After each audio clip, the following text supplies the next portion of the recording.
Imagine technologies so advanced, created thousands of years ago, that even today modern science struggles to explain them. Every discovery, every ancient text, every hidden artifact opens a door to more questions, yet the answers remain just out of reach.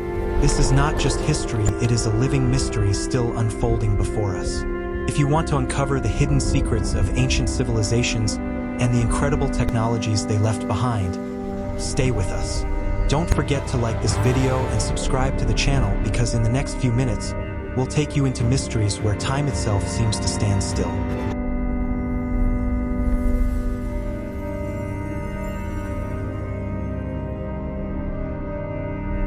Hadrian's Wall logistics. Imagine standing on a windswept ridge in northern England, where a line of ancient stone stretches across the horizon. This is Hadrian's Wall, a monumental frontier built nearly 2,000 years ago, a barrier between the Roman Empire and the unknown lands beyond. But what is often overlooked is not just the wall itself, but the extraordinary system of logistics required to build, supply, and maintain it. When Emperor Hadrian ordered the construction around 122 CE, the Roman Empire was at its height. Stretching from the deserts of North Africa to the forests of Germania, it thrived on order, engineering, and military discipline. In Britain, the northern frontier posed a challenge. The terrain was harsh, the climate unpredictable, and the tribes beyond the wall remained unconquered. To hold this boundary, Rome needed more than soldiers and stone. It needed organization on an imperial scale. The wall itself ran for nearly 80 Roman miles, about 73 modern miles, cutting across rivers, hills, and valleys. It was not a single structure, but a complex system. Forts stood at intervals of roughly every 5 Roman miles, while smaller mile castles and turrets filled the gaps. Each post required men to guard it, food to sustain them, weapons to arm them, and communication to connect them. Behind the visible stonework lay an invisible network of supply lines. Archaeological evidence tells us that garrisons stationed along the wall were drawn from many parts of the empire. Inscriptions reveal auxiliary units from Gaul, Germany, Spain, and even Syria. These men brought their own traditions, but relied on the same lifeline: supplies delivered from the south. Grain, wine, oil, leather, iron, and timber flowed northward along Roman roads. The famed Stanigate Road, running just south of the wall, became the artery of transport, linking forts to the broader provincial network. But moving goods was no small task. Wagons drawn by oxen, pack animals laden with sacks of grain, and river barges traveling waterways such as the Tyne and the Eden carried the burden. Behind the soldiers and engineers stood countless unnamed workers, laborers, craftsmen, and local traders who provided the materials of empire. Quarries were opened nearby to cut the stone blocks, while kilns produced the tiles and bricks. Even the mortar required lime burning, itself a specialized industry. Food, however, remained the most crucial supply. Excavations at forts like Vindolanda have revealed writing tablets that shed light on daily needs. One officer requested more beer, another listed vast amounts of grain, and yet another complained about shortages of clothing. These records remind us that maintaining a frontier was not only about military strength, but about sustaining thousands of human lives in often inhospitable conditions. The Roman army was, in effect, a machine that ran on logistics. Seasonal challenges complicated this system. In winter, when roads turned muddy and rivers flooded, supply routes slowed. Storage granaries were therefore essential, their raised floors designed to keep food dry and safe from pests. Amphorae carried olive oil and wine, their fragments still scattered across excavation sites. Behind the defensive wall, a second, less visible wall of supply depots and warehouses ensured survival. Communication was equally vital. The wall's forts and turrets were positioned not just for defense, but also for signaling. Fire beacons, smoke signals, and mounted messengers ensured that orders and warnings could move quickly along the frontier. To coordinate such efforts required a hierarchy of command, from local centurions up to the provincial governor, each dependent on the steady flow of information as much as stone and steel.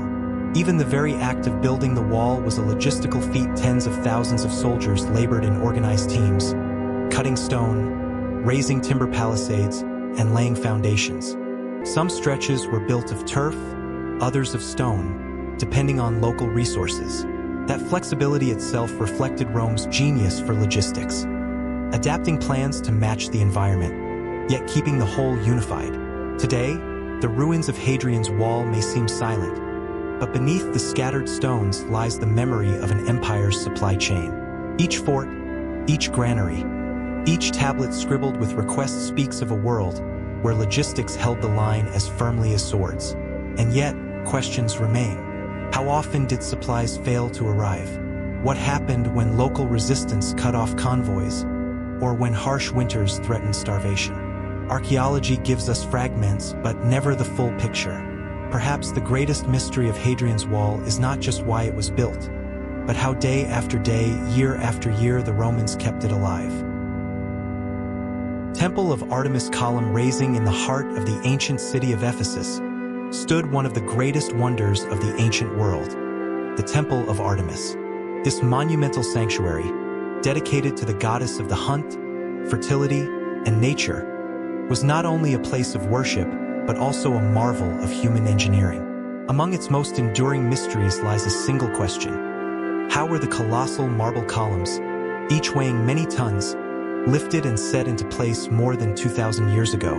The Temple of Artemis was first constructed around the 6th century BCE under the rule of King Croesus of Lydia. Designed by the renowned architect Chersiphron and later refined by his son Metagenes, it was unlike anything seen before.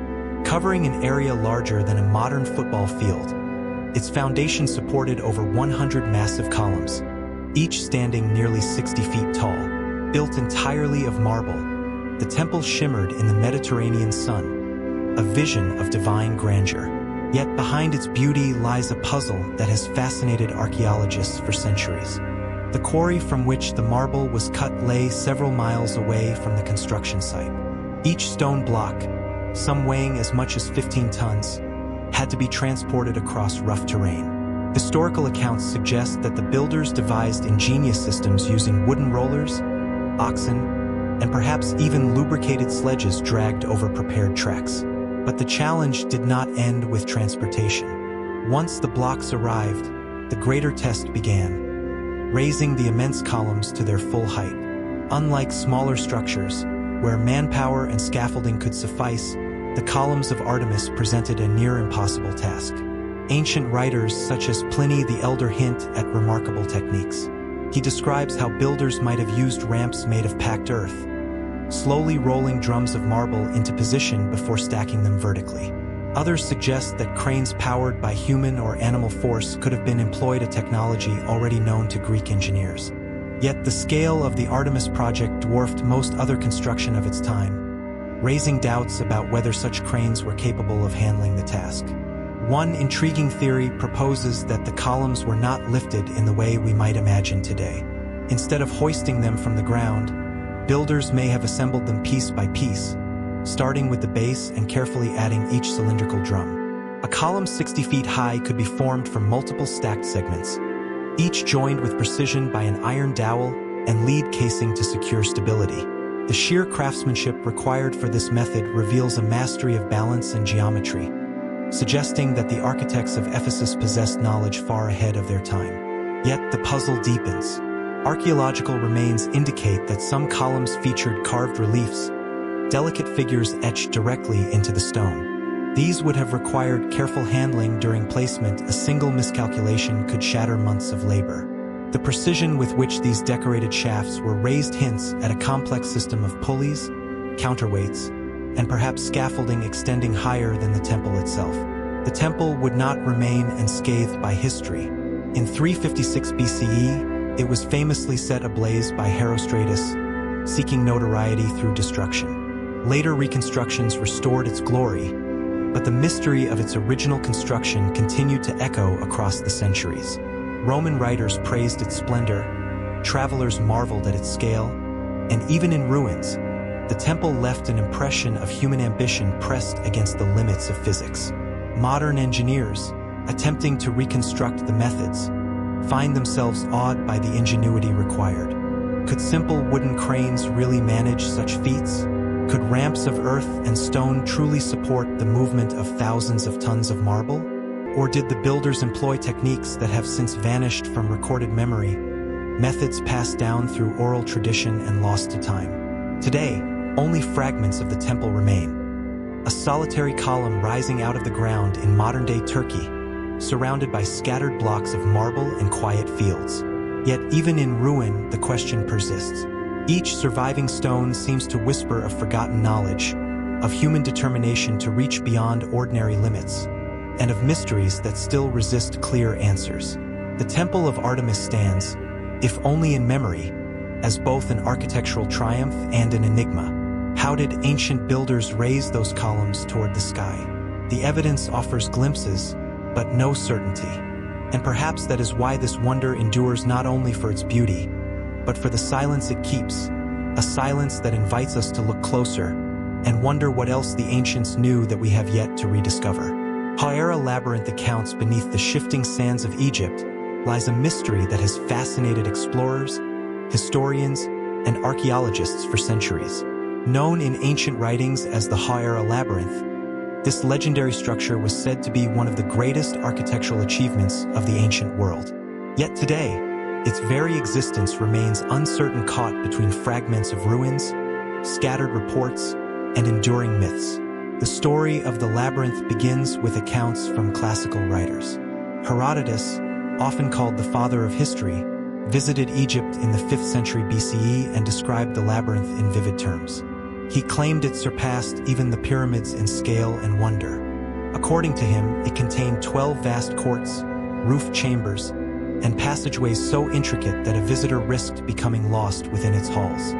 He spoke of upper levels for the living and underground chambers that housed the tombs of kings and sacred crocodiles. Centuries later, the Greek geographer Strabo confirmed similar details. Writing in the 1st century BCE, he too mentioned a sprawling complex near the pyramid of Amenemhat III at Hawara, in the Fayum region of Egypt. The labyrinth, he noted, was constructed of enormous stone blocks fitted with precision, forming a structure that seemed to defy time itself. Strabo marveled that the site appeared almost like a city under one roof. But here is where the enigma deepens. Today, at Hawara, the pyramid of Amenemhat III still stands, weathered and eroded but visible. Yet of the legendary labyrinth, almost nothing remains. Scholars and explorers who sought to uncover it in later centuries found only foundations, scattered stones, and fragments of walls. Was the labyrinth truly there, or had the ancient writers exaggerated what they saw? In the 19th century, the famed archaeologist Flinders Petrie investigated Hawara. He documented traces of vast stone platforms and concluded that they could have belonged to a monumental building, perhaps the labyrinth itself. Yet, he admitted time and reuse of stone had erased nearly all visible evidence. Local villagers had quarried much of the material in later centuries, carrying away the very blocks that may once have formed the legendary passages.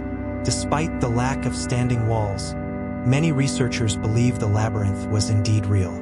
Ancient Egyptian texts refer to great mortuary temples built alongside pyramids, serving both ritual and administrative purposes. The labyrinth described by Herodotus may have been the mortuary temple of Amenemhat III, constructed on such a vast and intricate scale that it captured the imagination of all who entered it. Even so, questions linger. Why did the ancients describe underground chambers and tombs that modern excavations have not revealed? Could entire sections of the labyrinth still lie buried beneath the sands, waiting to be uncovered? In recent decades, technological surveys have added new intrigue. Ground-penetrating radar and satellite imagery suggest that beneath Hawara's surface, there may still be extensive, unexplored structures. Some researchers argue that these hidden foundations could represent the labyrinth's lost halls.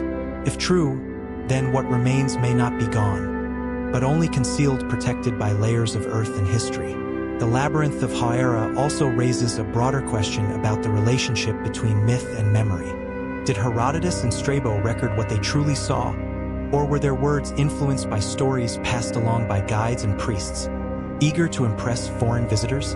Perhaps the reality was less a maze of twisting passages and more a grand temple complex, whose scale appeared labyrinthine to those unfamiliar with Egyptian architecture. And yet, the power of the story persists. The idea of a monumental labyrinth, part temple, part tomb, part riddle captures something timeless. It embodies both the ingenuity of Egyptian builders and the way human memory can transform stone into legend. Standing at the ruins of Ha-era today, one sees only scattered blocks and the weathered pyramid in the distance. The silence of the desert offers no easy answers. But beneath the surface, hidden or erased, could lie the remnants of a structure that once inspired awe greater than the pyramids themselves. For now, the Ha-era labyrinth remains a paradox, half history, half enigma. A monument remembered more vividly in ancient texts than in surviving stone. And perhaps that is where its true power lies, not only in what it may have been, but in the questions it still asks of us. Taxila stone carving schools in the quiet valleys of ancient Gandhara, nestled within what is now northern Pakistan. A city once flourished that became a beacon of art, philosophy, and craftsmanship.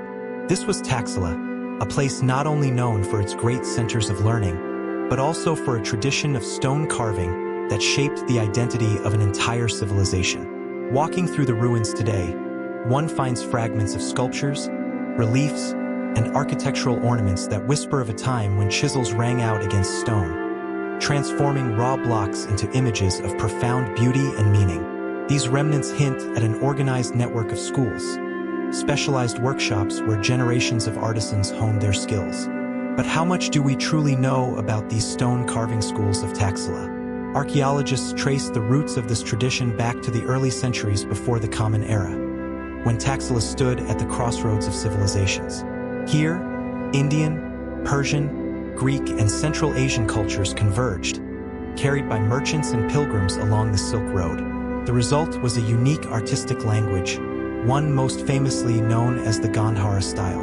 It combined Hellenistic realism with Buddhist spirituality, producing works that continue to astonish scholars today. The schools of Taxila became laboratories for this synthesis. Young apprentices likely entered as novices, observing master sculptors who passed down techniques refined over decades. These were not casual craft workshops. Rather, they functioned almost like academies. The training was systematic, with students learning how to quarry stone, prepare surfaces, sketch proportions, and gradually bring to life figures that balanced both human grace and divine symbolism. The subjects of their carvings reveal the city's role in spreading Buddhist philosophy. Relief panels depict scenes from the Jataka tale stories of the Buddha's past lives, while statues of serene, meditative figures offered pilgrims an image of spiritual perfection. Yet the influence of Greece is unmistakable. Draperies fold across shoulders in naturalistic waves. Muscular torsos recall classical statuary, and the very faces seem to carry a calm, otherworldly realism. It is in this fusion that Taxila schools made their mark. Excavations at sites such as Sirkap and Jolyon Monastery reveal traces of these artistic communities. Stone chips clustered near monastic courtyards suggest places where students and teachers once worked side by side. Uneven, unfinished sculptures hint at training exercises abandoned mid-process. Even the repetition of certain stylistic motifs across sites indicates a shared curriculum and artistic canon that the schools likely enforced. But one of the greatest mysteries lies in how these schools were organized. Were they guilds under royal patronage, producing religious art on commission?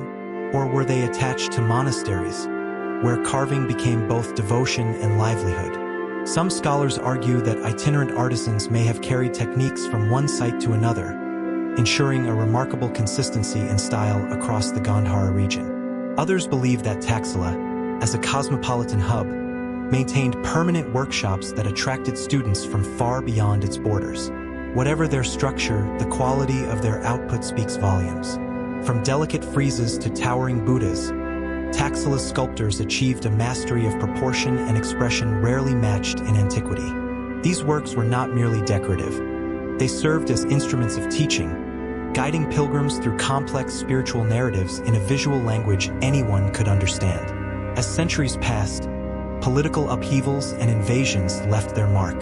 The decline of Gandhara art is still debated, but by the 5th century CE, the vibrant schools of Taxila had begun to fade. Earthquakes shattered monasteries, trade routes shifted, and new cultural currents flowed into the region. What remains today are fragments, carefully preserved in museums or lying in quiet ruins, silent testimonies to a once thriving artistic world. Standing before these carvings, one cannot help but imagine the apprentices of Taxila, their hands dusty with stone, their eyes fixed on the emerging shape of a figure that blended human form with transcendent ideals. Each strike of the chisel was both an act of craftsmanship and of faith. And yet, questions remain. How many schools truly existed? What secrets of technique and philosophy did they guard? And how much of their legacy lies hidden still beneath the soil of Taxila, waiting for discovery? The stones of Taxila may seem silent, but perhaps they are only waiting for the right ears to listen, reminding us that art, like history, is never entirely lost, only waiting to be carved back into view. Shushtar Historical Hydraulic System. Beneath the scorching sun of southwestern Iran lies a network of water channels, tunnels, and mills that seems almost alive, a silent machine built centuries ago, still whispering the story of its creators.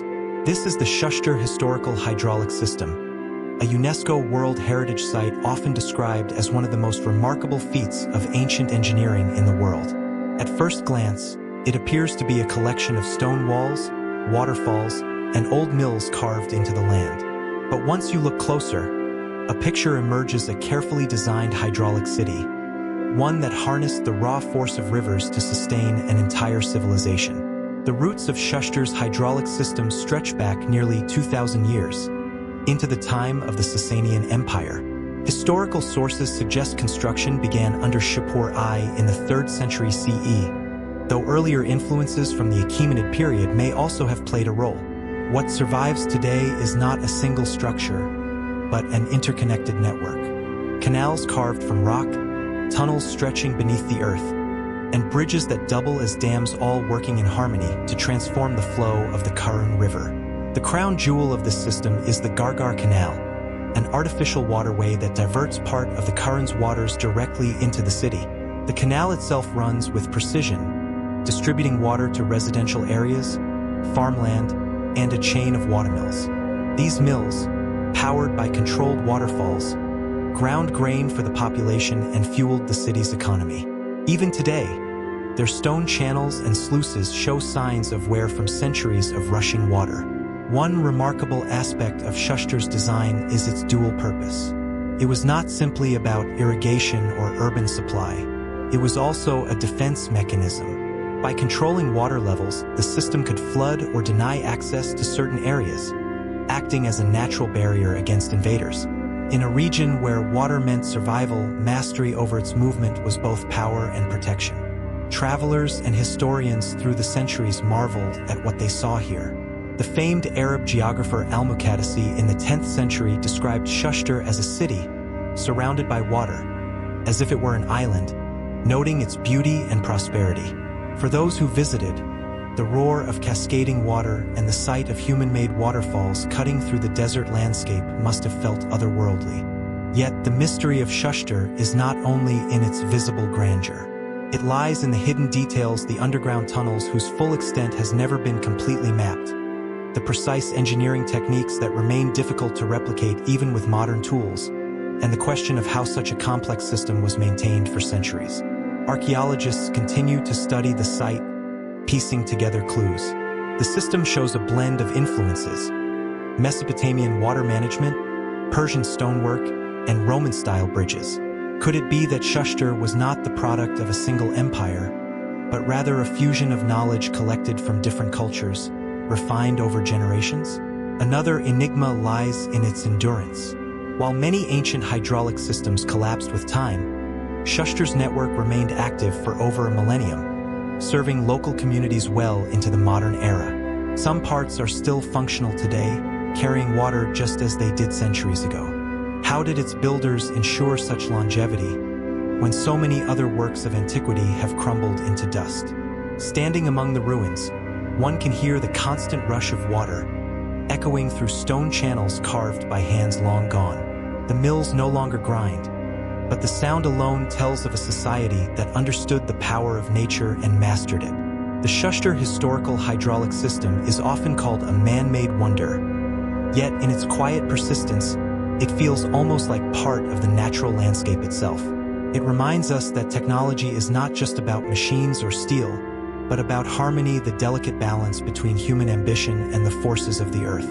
And yet, questions remain. Was this system purely practical, or did it carry deeper symbolic meaning for the people who built it?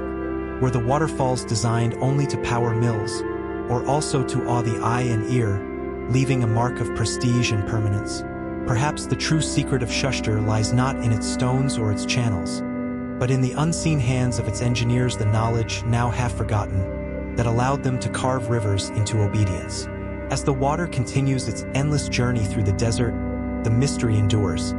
Did the builders of Schuster leave behind a practical marvel, or a message carved in stone, one that we are still struggling to fully understand?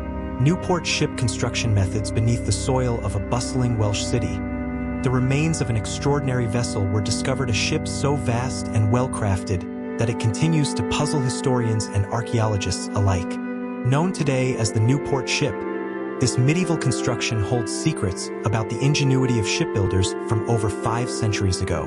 But how exactly was it built, and what methods allowed it to endure the seas of the 15th century? The story begins in 2002, when construction workers digging along the banks of the River Usk in Newport stumbled upon massive oak timbers, buried deep in the mud. At first, the wooden beams appeared to be remnants of a forgotten pier or dock. But as archaeologists arrived, the outline of a grand ship began to emerge. What they uncovered was one of the most complete examples of a 15th century trading vessel ever found in Europe. The Newport ship measured nearly 30 meters in length, with a hull that rose more than 7 meters high. Its design spoke of strength and purpose, intended to endure long voyages across the Atlantic and to carry valuable cargo. But what fascinated researchers most was the method of its construction. Unlike many earlier medieval ships, this vessel revealed a blend of building traditions that hinted at both innovation and cultural exchange. The first striking detail was the choice of timber. Dendrochronology, the study of tree rings, showed that the massive oak planks used in its frame came from the Basque region of northern Spain. Each tree had been felled with remarkable precision, the cuts suggesting skilled craftsmen with access to advanced tools for the period. The transport of such timbers across hundreds of miles revealed a trade network as important as the ship itself. Once shaped, the oak was fitted together using a clinker technique, a method where overlapping planks are fastened edge to edge. This style, common in Northern Europe, gave the ship flexibility and resilience against powerful waves. Yet the Newport ship also bore evidence of the carvel method, a Southern European approach in which planks were laid flush against one another. The combination of both techniques suggested that the shipbuilders were experimenting, merging ideas to create something stronger than tradition alone. Archaeologists uncovered iron nails and wooden tree nails, or trunnels, used side by side to bind the hull together.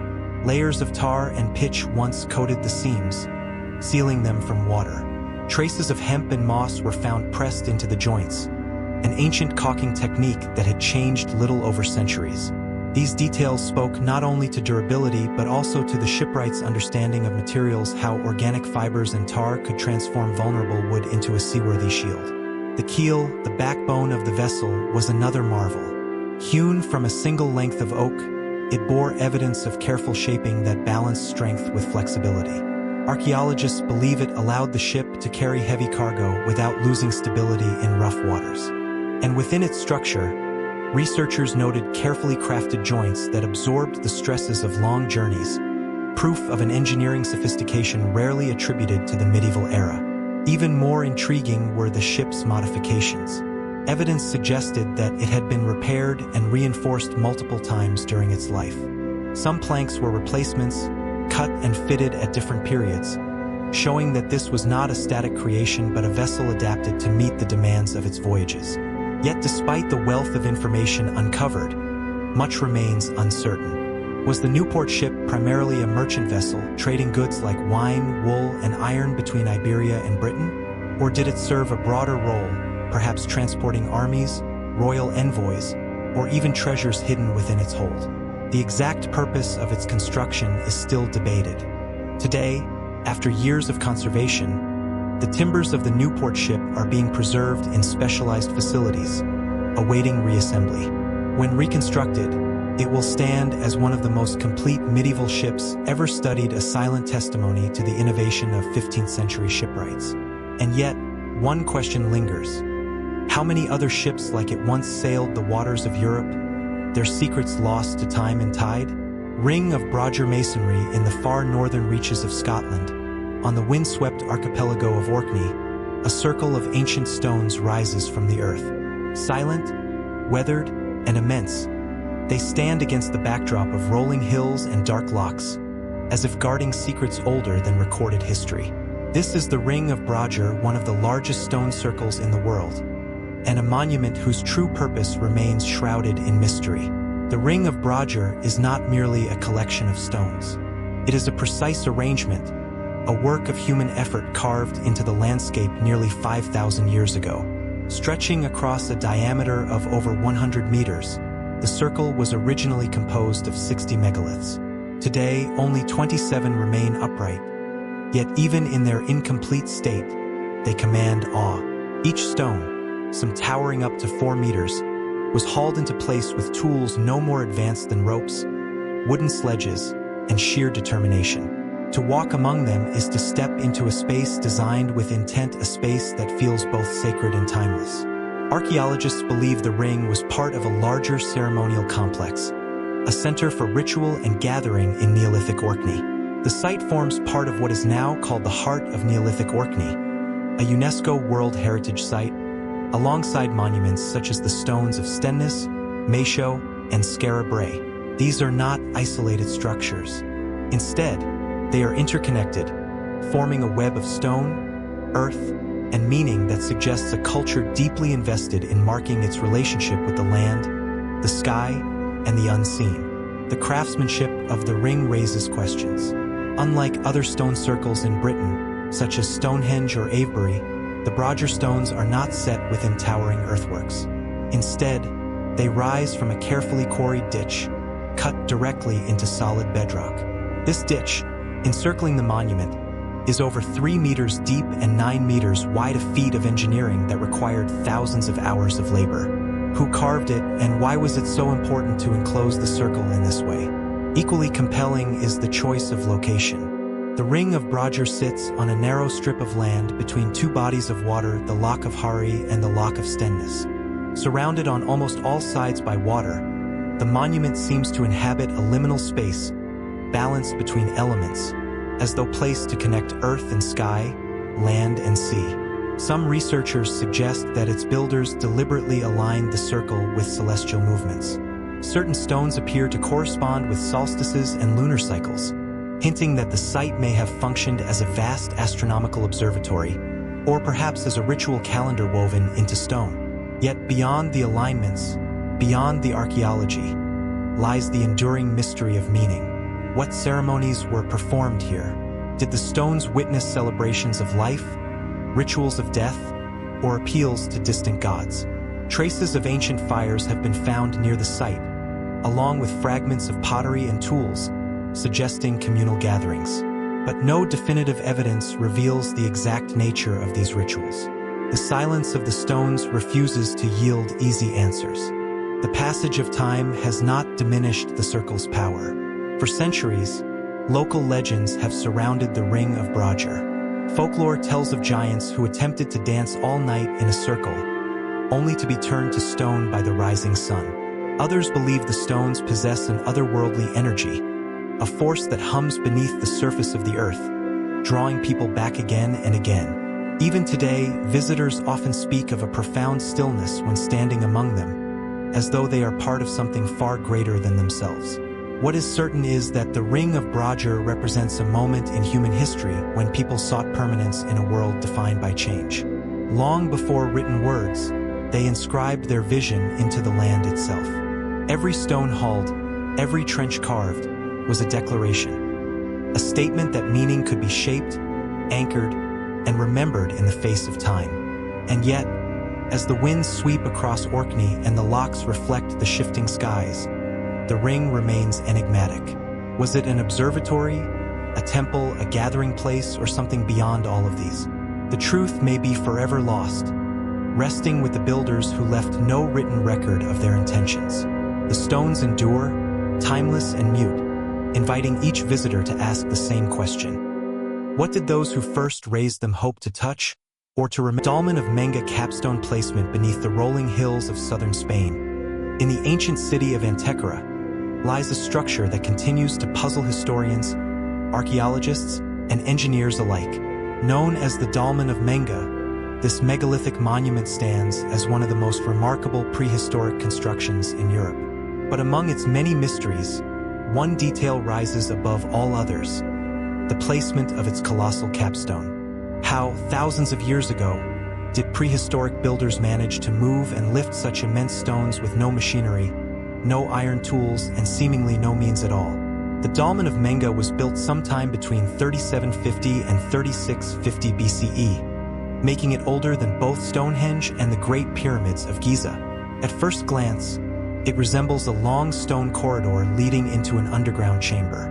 But step closer and the scale becomes clear. Each upright slab or orthostat towers over human height, some weighing up to 200 tons.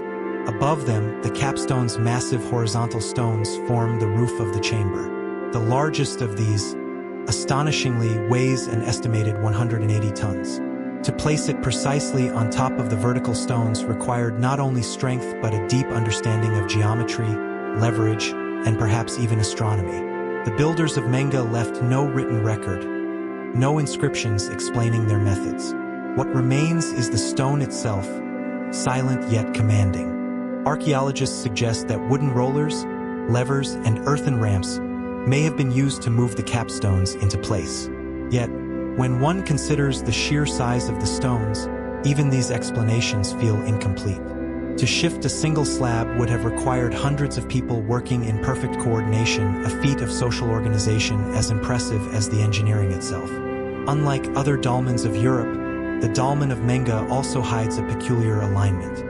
Most megalithic structures of its age are oriented to solar or lunar events, the rising sun on the solstice, or the path of the moon across the sky.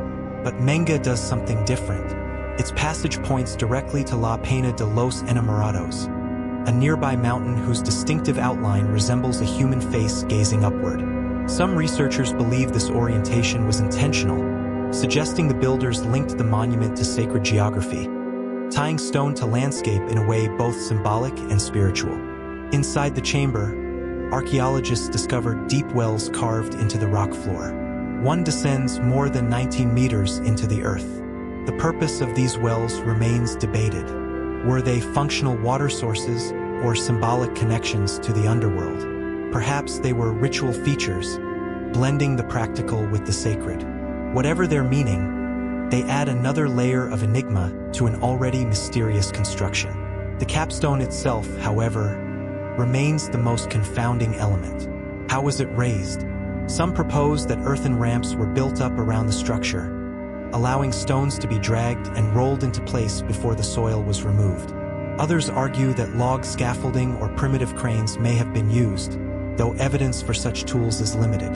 The truth may lie in a combination of methods ingenious, labor-intensive, and executed with knowledge that we still struggle to reconstruct. What makes this achievement even more remarkable is its context. Nearly 6,000 years ago, the people of Iberia lived in small farming communities. They had no writing, no metal, no wheel. Yet, they organized themselves to quarry, transport, and position stones heavier than modern construction cranes typically handle. Such determination suggests that the Dolmen of Menga was far more than a tomb. It must have been a communal project tied to belief, identity, and survival, a monument that carried meaning worth the immense effort. Today, visitors walking beneath the shadow of those ancient capstones often feel a sense of awe, as if stepping into a space where human will and natural stone merged into something timeless. The cool air, the dim light filtering in from the entrance, and the weight of the roof pressing silently above create an atmosphere unlike any other. It is a reminder that even in the distant past, humanity reached for the seemingly impossible. And yet, questions endure. Was the placement of the capstone merely a technical triumph, or did it embody a deeper ritual significance? Were the builders' engineers guided by necessity, or visionaries shaping stone to mirror their beliefs about the earth and sky? The dolmen of Menga stands, as it has for millennia, a silent witness to human ingenuity and a riddle carved in stone. Perhaps the true story of how its capstone was placed will forever remain just out of reach, suspended between history and mystery. Cusco 12-angled stone crafting high in the Peruvian Andes. In the heart of Cusco, there lies a single block of stone that has captured the attention of historians, architects, and travelers for centuries. It is not a temple, nor a grand monument, but rather a wall that carries within its precise lines one of the most enduring mysteries of Inca craftsmanship. This is the story of the 12-angled stone. Set into the wall of the palace of the archbishop, the stone appears at first glance like any other large block of masonry. But when you look closer, its complexity becomes clear. Carved with 12 distinct angles, each edge carefully fitted into surrounding stones, the block sits perfectly in place without the use of mortar. Centuries of earthquakes, erosion, and the relentless passing of time have not shifted it, not even slightly. The fit remains so precise that even a sheet of paper cannot slide between its seams. The Incas were known for their remarkable stonework, yet the 12-angled stone is one of their finest examples. Standing more than a meter high, the block weighs several tons. It is not only the number of angles that fascinates observers, but the way in which it locks seamlessly with the stones around it, forming a stable structure that has endured since the 15th century. But how was it made? To this day, the methods of Inca stone carving remain uncertain. The civilization left behind no written records detailing their construction techniques. Archaeologists believe the Incas used stone hammers and harder minerals to pound and shape each block, slowly grinding them until they fit together. Yet the level of accuracy achieved, angles so exact they create a near-perfect interlocking puzzle, seems almost beyond what such tools should allow. Some researchers point to patience and ingenuity. By repeatedly placing and removing stones, shaping them little by little, workers may have refined each edge until the fit was exact. Others suggest they might have used sand and water as abrasives, polishing surfaces with painstaking effort. Yet no tool marks remain on the 12-angled stone, leaving the process as enigmatic as the stone itself. The significance of the structure extends beyond craftsmanship. Inca walls, especially in Cusco, were designed with irregular shapes not only for strength but also for symbolism. Many scholars argue that the 12-angled stone represents the Incas' mastery over their environment, a visual demonstration of their ability to create harmony between nature and architecture. The wall in which it rests has survived countless earthquakes, while many colonial buildings around it have crumbled. The interlocking stones distribute seismic forces in a way that modern engineers continue to study with admiration. Visitors who walk the narrow Hatton Rumiak Street in Cusco often pause before the stone. Its polished surface, greenish in hue, seems to glow in the Andean sunlight. Guides explain its history, tourists photograph its intricate outline, and yet everyone leaves with the same question lingering. How did the Incas achieve this? There are theories beyond archaeology. Some writers have speculated that the Incas possessed lost knowledge, perhaps techniques passed down from earlier cultures of the Andes. Others suggest a ritual or spiritual purpose to the stone's complexity, that its design was not merely practical but symbolic, woven into the sacred geography of Cusco. Such interpretations add layers of mystery but remain unverified. What is certain is the durability of the construction. More than 500 years have passed, yet the stone still rests in its original position, untouched by cement or reinforcement. Empires have risen and fallen, streets have changed, and the city itself has transformed into a modern hub, but this block of granite remains steady, almost timeless. The 12-angled stone is more than a curiosity. It is a reminder that technology is not always about machines or metals, but about human skill, patience, and the ability to work in harmony with nature's materials. Its mystery lies not in the fact that it exists, but in how it came to be a single, silent puzzle embedded in the walls of Cusco. And as long as it stands, the question will remain: did the Incas simply perfect a method we no longer understand? Or is there something more, a chapter of knowledge still waiting to be uncovered in the Andes? Poverty Point earthwork logistics. In the quiet landscape of northeastern Louisiana, there lies a vast and puzzling construction from the ancient past. Known as Poverty Point, this monumental earthwork complex rises from the ground in sweeping arcs, its ridges and mounds arranged with a precision that seems almost improbable for the time it was built. Created nearly 3,400 years ago, long before the rise of massive stone temples or towering pyramids in North America, Poverty Point still challenges us with a single, haunting question. How did they do it? To the untrained eye, the site may look like a simple pattern of grassy ridges and elevated mounds, but closer study reveals its extraordinary scale. The concentric earthworks stretch nearly 3/4 of a mile across, with 6 C-shaped ridges forming a grand plaza at their center.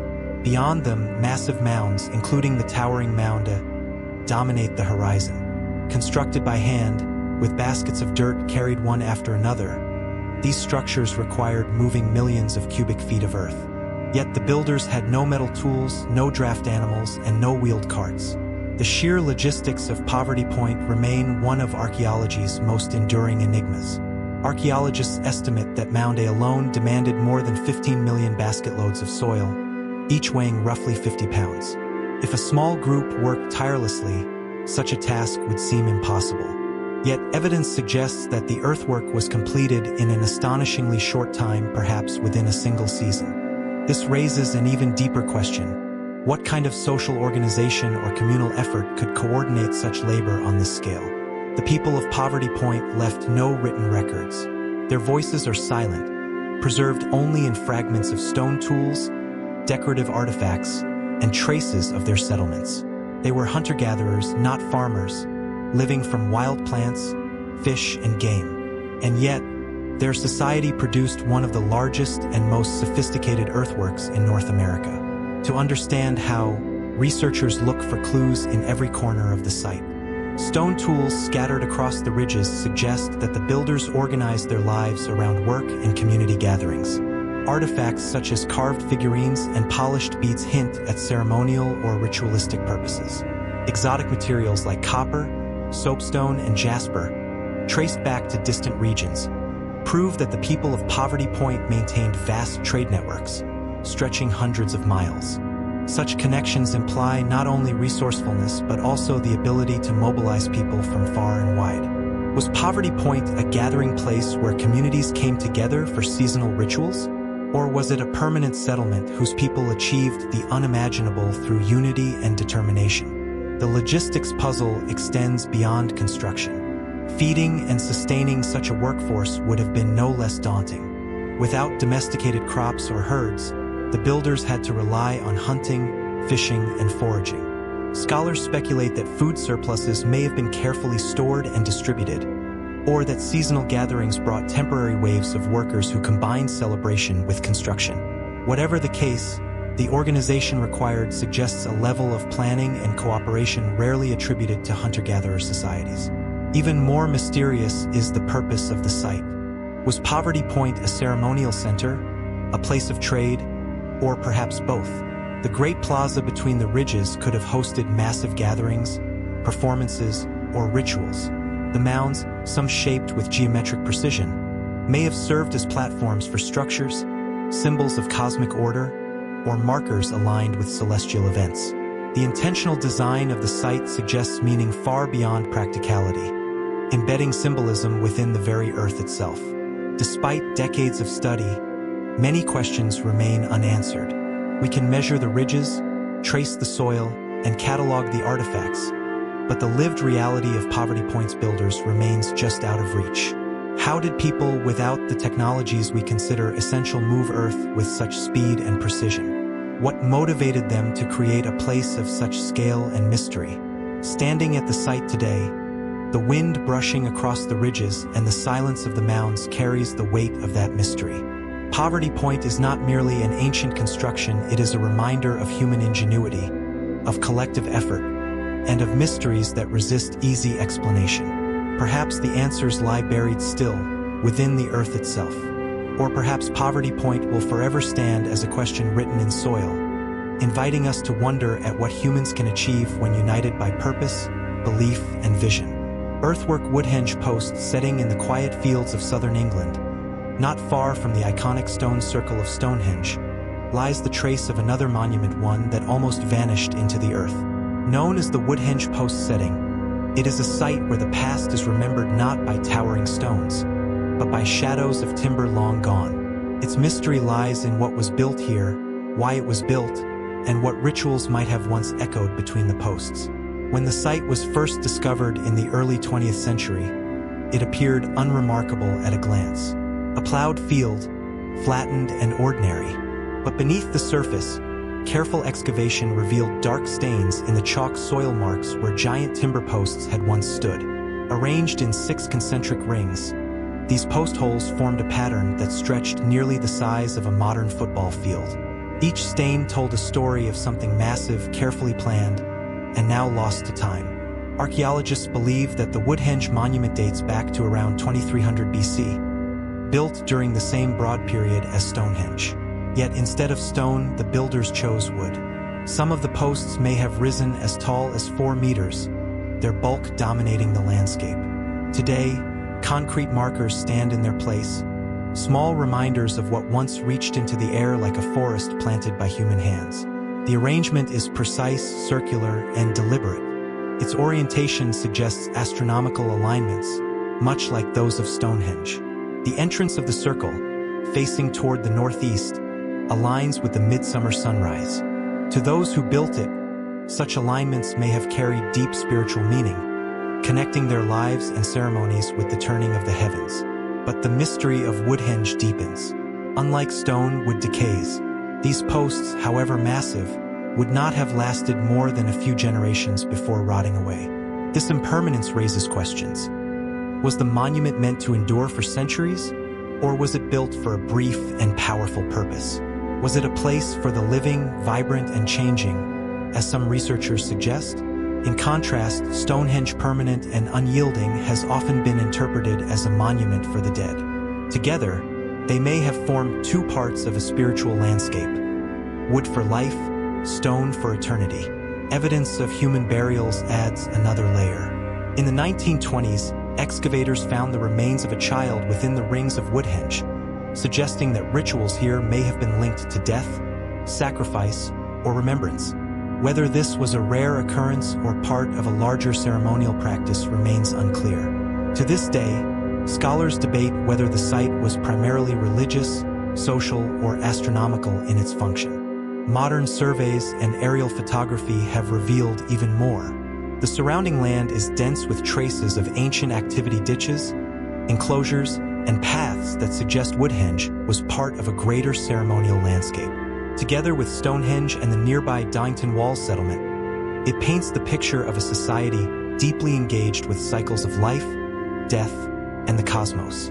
Standing at Woodhenge today, one sees only short markers against the grass, silent and understated.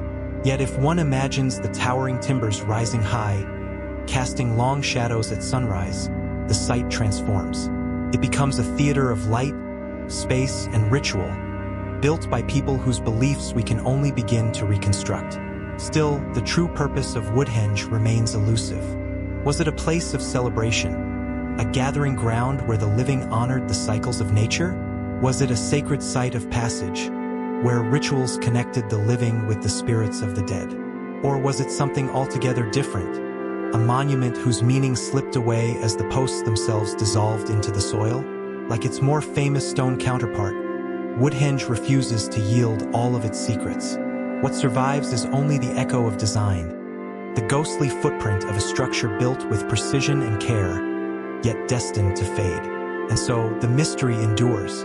Beneath the open sky of Wiltshire, the empty rings invite us to wonder about the people who raised them, the ceremonies they performed, and what truths may still lie buried, waiting for another discovery. Persian war scythe chariots, the battlefield of the ancient world, was not only a clash of men and empires, but also of innovation. Among the many war machines that sought to shape history, few remain as enigmatic as the scythe chariot of the Persian Empire. Its design was as brutal as it was ingenious, yet its true effectiveness continues to spark debate among historians. Picture this: a horse-drawn chariot, thundering across the plains, its wheels fitted with long, sharpened blades jutting outward. These steel extensions spun with every turn of the axle, capable of slicing through enemy ranks like a farmer's sickle through fields of grain. For the Persians, especially under the Achaemenid dynasty, such machines symbolized power, fear, and a weapon meant to dominate the battlefield. But where did this idea come from? The earliest references to scythe chariots appear in records from the 4th century BCE. Ancient authors such as Xenophon and Diodorus Siculus describe them in detail, noting how they were designed to break enemy formations. Unlike ordinary war chariots, which were already fading into obsolescence by this time, scythe chariots were not intended for archery or spear throwing. Their purpose was far more direct: to charge at full speed into compact infantry lines, cutting men down and spreading panic before the main Persian forces arrived. These chariots were often drawn by 2 to 4 horses, heavily trained for the chaos of war. The blades themselves, sometimes as long as 3 feet, were fixed horizontally to the wheel hubs. In motion, the effect was devastating, at least in theory. Accounts tell of bodies slashed apart and formations broken as soldiers desperately tried to avoid the deadly sweep of the blades. Yet the mystery lies in their actual success. While the descriptions sound terrifying, many historians argue that scythe chariots may have been less effective in practice. Ancient battlefields were rarely smooth, open plains. Rocky terrain, uneven ground, or even scattered obstacles could easily slow or overturn these vehicles. Infantry trained to hold firm against the charge could disrupt their momentum, and well-prepared opponents developed countermeasures, such as creating gaps in their ranks to let the chariots pass harmlessly through. We see this clearly in the famous Battle of Gaugamela in 331 BCE, where Darius III of Persia unleashed his scythe chariots against Alexander the Great. Ancient sources describe how Alexander's disciplined phalanx opened their ranks at the right moment, allowing the chariots to rush through empty corridors, where they were quickly neutralized. What was meant to inspire terror became a demonstration of tactical precision and perhaps revealed the weakness of the chariot itself. Still, the Persians did not abandon them easily. For centuries, scythe chariots remained part of royal armies, suggesting that they held symbolic importance beyond mere function. They represented innovation, intimidation, and the grandeur of imperial warfare. To see one rolling onto the field, its blades glinting in the sun, must have struck fear into even the most seasoned soldier. Archaeological evidence, however, is sparse. Unlike bronze weapons or stone fortifications, wooden chariots with iron fittings rarely survive the centuries. What we know comes primarily from texts, relief carvings, and the occasional artistic depiction. This leaves many unanswered questions. How were the blades fixed securely enough to withstand combat? Were the chariots reinforced with armor or left light for speed? And perhaps most intriguing, were they truly intended as practical tools of war? Or were they as much a weapon of psychological dominance as of physical destruction? Some scholars suggest that the scythe chariot may have been designed more for spectacle than strategy. In the eyes of the Persian kings, whose power was often projected through grand displays, the sight of such machines would embody not just military might, but also divine authority. A weapon meant to impress, to terrify, and to remind both allies and enemies of the empire's strength. Yet, as history shows, fear alone could not guarantee victory. The decline of the scythe chariot mirrored the decline of the empires that wielded them. As new tactics and formations evolved, as cavalry grew more dominant, the whirling blades of the Persian war chariots faded from the battlefield, leaving behind little more than scattered descriptions and an enduring mystery. And so, when we read the accounts of ancient writers, we are left to wonder, were the scythe chariots truly the devastating machines they were claimed to be, or simply weapons of imagination, exaggerated by time and memory?